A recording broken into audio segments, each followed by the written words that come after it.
I hate atheists. And I'm not alone, because it's a hatred that you are more likely than not aware of, as even a lot of atheists hate other atheists. In fact, even though I'm not an atheist, I'm probably not the kind of person you would expect to hate someone for simply believing that there is not a God. I wouldn't call myself agnostic, but my beliefs are fairly indifferent. I don't care if someone doesn't believe in God, and obviously these atheists that hate other atheists wouldn't care as well. So why are atheists so hated? Well, often people say because they're prideful, but I think that's rather simplistic.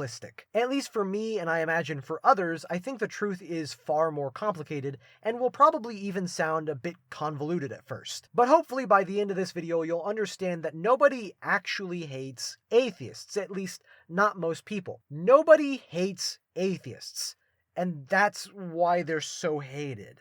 Again, I know that sounds like a contradiction, but let me explain what I mean. Let's assume that I'm telling the truth when I say that I don't care what they believe, or at the very least, let's assume that there are atheists who find other more militant atheists to be annoying. Would you be annoyed, for example, if a person was a bit condescending when speaking to a flat earther? This is not to compare theists or religious people to flat earthers, but obviously an atheist does not believe that a theist is correct in his or her views of God. The argument could be made that your average atheist could concede that theology is a centuries-old debate, and so it's arrogant to look down on atheists the same way you would look down on a flat earther. However, this assumes that all atheists who are annoyed by militant atheists think, in some regard, that the existence of God is actually a matter of debate. And I don't necessarily think that that's the case, at least from my experience. I don't think all non-militant atheists are unsure about their beliefs. Although you may have experienced something different, but that's totally fine. I'm not trying to say that there is a one-size-fits-all explanation. In fact, when it comes to thinking that atheists are prideful or something else, I don't really think it's a matter of either or. It can be a little bit of both. Obviously, many atheists believe that religion is comforting to those who believe,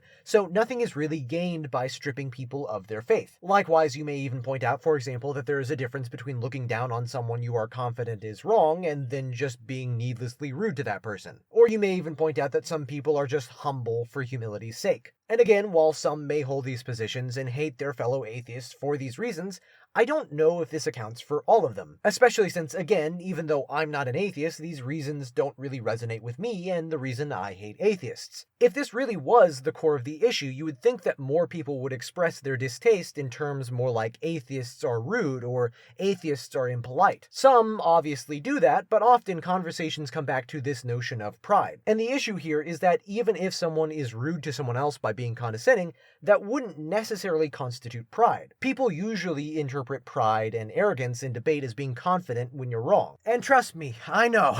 A lot of people call me arrogant, and those who do never think that I'm right. And those who do think I'm right usually just call me rude. So atheists wouldn't think that other atheists are wrong. You may label this as psychoanalytical nonsense, but I think when we acknowledge that some atheists are prideful, it isn't really that we are challenging their position as an atheist. What we are actually doing is subconsciously we are picking up on the fact that this confidence is placed less in the position, and more so in the ability to reach the position in which the confidence is misplaced. In other words, we don't hate atheists for being atheists. Yeah, obviously some of us might, but I don't, and I don't imagine other atheists do. And obviously some of us may not like it when they are rude, but since it always comes back to pride and not rudeness, the rudeness alone is not why the rest of us hate atheists. We hate atheists for being something else. And what is this something else? Well, here's the beautiful irony of the situation and an explanation for something I said earlier.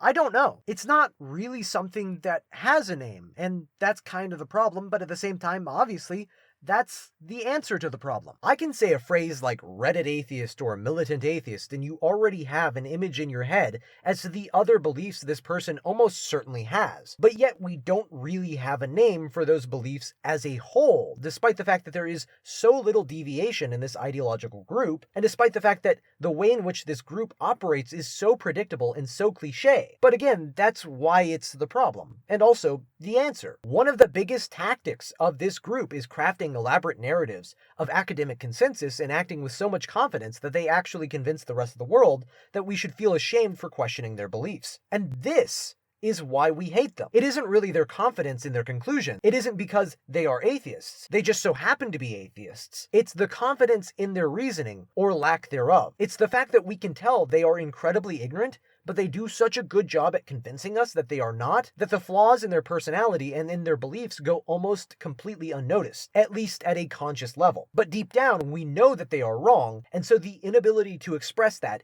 is what causes this frustration. But before we get into all of that, let's try to finally give a name to this movement, which I will simply call secular dogmatism. Like any other disease, this social contagion has symptoms and causes. Obviously, someone who is dogmatically secular will almost always be an atheist, but this isn't really the fault of atheism. This is just one of many symptoms. This kind of person will likely be a positivist, an empiricist, a determinist, a materialist, and/or, strangely enough, a vegan. Which again, isn't to say that any one of these is wrong by itself. Empirical observation is a necessary part of intellectual inquiry, and we do live in a material world. It's just again that even the good positions here are arrived at through illegitimate means, and are almost always held in their most illogical extreme. Secular dogmatists will often reject a priori knowledge outright. They will often, but not always, believe that everything must be proven through observation. They will always, and without exception, reject all forms of metaphysics, believing that there is nothing more than the physical world and the extensions and expressions of that physical world. All in all, their beliefs can be aptly described by the term scientism, which means an exaggerated trust in the scientific method and a misapplication of said methods. They will talk about everything in terms of science and knowledge, rather than supplementing their worldview with philosophy and wisdom. And this usually culminates in the complete dismissal of anything that they do not believe is quote-unquote academic, which I don't even think is really intentional on their part. I've spent a long time thinking about this movement because imaginably, if it were just one belief, you could probably chalk it up to just being some cultural blip on the radar. But pundits of this unnamed ideology seem to constantly come to the same conclusions, as if there is actually a consistent principle driving this ideology. Likewise, these beliefs are nothing new. It has appeared in the past in movements like logical positivism, so there seems to be an underlying belief system. It isn't like most modern movements where a clear motive can be drawn and used to explain away the belief system as a whole. If we say determinism is a belief used to avoid individual responsibility because it would have us believe that we do not make our own choices, but then turn around and say that secular dogmatists place a huge emphasis on their own self-importance through the scientific elitism that they imagine and take part in, well, which is it? Are they prideful? Do they take pride in their individuality? Or do they reject their own accomplishments as not being their own? Now, obviously, we could point out that if we concede that they are illogical, this would be expecting logic from the illogical. Their feelings could be conflicting. Or it could be the case that they take credit for when they do something that is good and believe that they have no free will when they choose something that is wrong. But to avoid ranting on and on, I don't think they choose to believe that they are right. Maybe on a deeply subconscious level, they know they are wrong, but I think given their thought process, they truly believe that their ideologies are the actual academic consensus. So what is their thought process? What is the cause of secular dogmatism? Well, let me just walk you through how I realized what I think is most likely the cause, and you can let me know if you agree. I once had the displeasure of watching 2 videos from the same secular dogmatist. He fit all of the descriptions I gave earlier of being this virulent atheist and vegan who opposed free will. In one video, he made a long argument against free will, which for the sake of brevity, I will not repeat here, but of note, he made the claim that when theists bring up the concept of a soul in the argument of free will, this somehow is irrelevant because it only describes the nature of choice. Likewise, in the second video that I saw, he said that since Christians make arguments that atheists secretly know that God exists because sometimes they act like he exists, that must mean that when Christians mourn someone who dies, they don't actually think that they're going to a better place when they die. Now, with that absolute brain rot on full display, give yourself a few seconds and see if you can have the moment of realization that I had. I'll give you a hint. The second argument is more telling, because if you're ready to move on, the premise of the argument is just strange, to say the very least. He never really clarified what he meant when he talked about the argument that Christians make. I think obviously the implication is clear, but remembering his previous video, I saw the trend. He was referring to a group of arguments that Christians will make on the concept of so-called spiritual anamnesis. Now, I'm not saying that I agree with this, but obviously Christians believe in the Holy Spirit and believe that God can work through people. So they believe that feelings of doubt are feelings of conviction. Likewise, in the first argument, he dismissed the concept of the soul as just changing the nature of free will, which completely ignores that the nature it would take on is a metaphysical one, a nature that is not restricted by the physical laws of causality, and that is the point of the indeterminists who make the soul argument. In both instances, he completely misrepresents the premise of his opposition, ignoring the importance of metaphysical doctrine in their beliefs. You could argue that he has a right to reject their beliefs, and I would agree. But there's a difference between explaining why an idea doesn't need to be engaged with and just completely ignoring it entirely. This isn't just one person refusing to engage with beliefs. Immediately after this, I saw another secular dogmatist, same description, atheist, determinist, and vegan. He said free will is incoherent, or in other words, he doesn't understand free will. This is something you'll have to explore on your own time, but I think you'll find that it isn't as though these dogmatists reject metaphysics because they think it's convoluted or pretentious. They genuinely just can't understand it. Whereas we can look at something and see the bigger picture, they can only see what is right in front of them. It's like we are three-dimensional beings and they are two-dimensional beings. When we see a sphere passing through their world, which is a flat plane, we understand that it looks like a circle getting bigger and smaller. But we also understand that it is a sphere, and these are not conflicting facts for us. However, the dogmatist only looks at the plane and can only understand the plane. So to him, it's just a circle that gets bigger and smaller with none of this third dimension nonsense. And so I think the best way to conceptualize the principle at the core of this lack of understanding is this. Generally, things can be described as nothing more than the sum of their parts, or as having some property that results from this sum. To keep this brief, this is reductionism versus emergentism. In this argument, secular dogmatists seem to pick a third option, which is an issue. I imagine that if I say there is no third option, I'll receive a lot of comments on holism, non-reductive physicalism, and other ideologies, but generally reductionism and emergentism form the basis of all other ontological frameworks. You can't really deny that a thing is the sum of its parts and then deny that it has no emergent properties, because then you're saying that a thing is neither its sum nor is it different from its sum. But that's essentially what dogmatists say. For example, in the argument of empiricism versus rationalism, they will deny emergentist interpretations of ideas, rejecting that there is any unique aspect of creative thought that is not present in the sum of all of its components. In other words, they believe that every idea is just an amalgamation or collection of various observations, rather than the collection of these observations, in addition to emergent qualities found only in the mind. Likewise, even though they will concede that sums and parts exist, they will tend to deny reductionism in so much as they tend to have this one-to-one mentality when it comes to observations and ideas. This is why you have the stereotype of, again, that kind of person, for which we don't really have a name, who asks you for a peer-reviewed source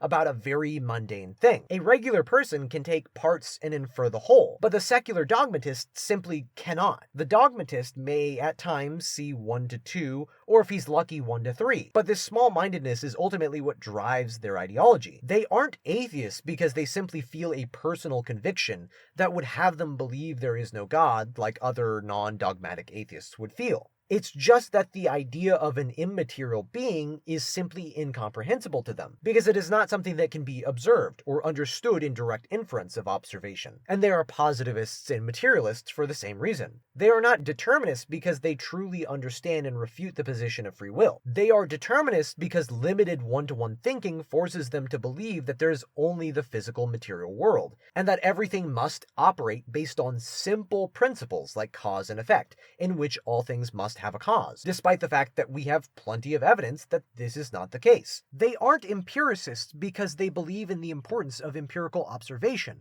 They simply cannot fathom rationalism. And this is why they reach the conclusions that they do. More importantly, this is where their pride comes from. Think about it. If you operated under the premise that there were no other dimensions, and someone came along and told you that the circle in front of you is actually something called a sphere, you would think that that person is crazy. And when you try to imagine a 3D object in your 2D space and it doesn't work, you would concede that it's impossible. It wouldn't be worth considering, and not because you made the conscious effort to not listen to others, but because based on your self-imposed limitations, your belief that the sphere is just a circle is the default. You would immediately assume that this is the only possible truth, and that everyone else must prove their claims of this so-called sphere. So granted, yes, for example, secular dogmatist content creators, if they ever found out that they were wrong, could choose intentionally to be dishonest and pretend that their beliefs are incredibly academic in order to sway opinion with appeals to authority. But other than that, for the most part, like I said earlier, I don't think that this is entirely intentional. When I post a video comparing determinists to flat earthers, I don't think the people claiming that I'm going against the academic consensus ever did research into what the academic consensus is, since the vast majority of philosophers are compatibilists who believe in free will. I think that person, just as I said earlier, cannot see that as anything other than the default. So it'd be like if I asked you to believe that the vast majority of scientists believe that the sky is purple. And likewise, this is why they see atheism as the default and enforce this false stereotype that science is atheistic, whereas in actuality, it's pretty split, with 51% of scientists believing in some sort of higher power. I think this narrow-mindedness is also why a lot of criticism fails to win over secular dogmatists. You can't make an argument that contradicts their beliefs and truly expect them to accept it, as though you would accept that you are wrong when you believed that there was only one possible solution, and then someone came along and disproved it. Because until the dogmatist can be made to think at higher levels, that's exactly what you're doing. You're saying that the only possible solution isn't correct. You're going up to someone who can only make inferences on direct observation and telling that person that the only logical conclusion of that worldview is false, rather than correcting the worldview itself in order to see that there are far more options. And so obviously it's just difficult to communicate with people like this, which can be incredibly frustrating. You know, there are atheists that you can sit down with and have a conversation and see where they are coming from, even if you don't agree with what they're saying, or even if you think what they're saying is wrong. But then there are those atheists. And so hopefully this video gave you a better understanding of why those people think the way that they do. And if you are like me, then hopefully this helped you to understand and be able to express your frustrations. And obviously on the opposite end of that, if you feel attacked by this video, your takeaway should not be that you are irredeemably stinky and stupid. It's really quite simple. You can reject metaphysical doctrines. Depending on which ones you pick, I would argue that you are wrong. But at least that can be a sustainable opinion. Just refusing to engage with metaphysical arguments, however, is not an opinion. That's just being ignorant. Rejecting a priori knowledge, one-to-one thinking, scientism, that's all just ignorance. So you can either choose to educate yourself, or you can continue to sanctify your beliefs in your pseudo-scientific religion and wonder why everyone hates you for having so much misplaced confidence in your intelligence.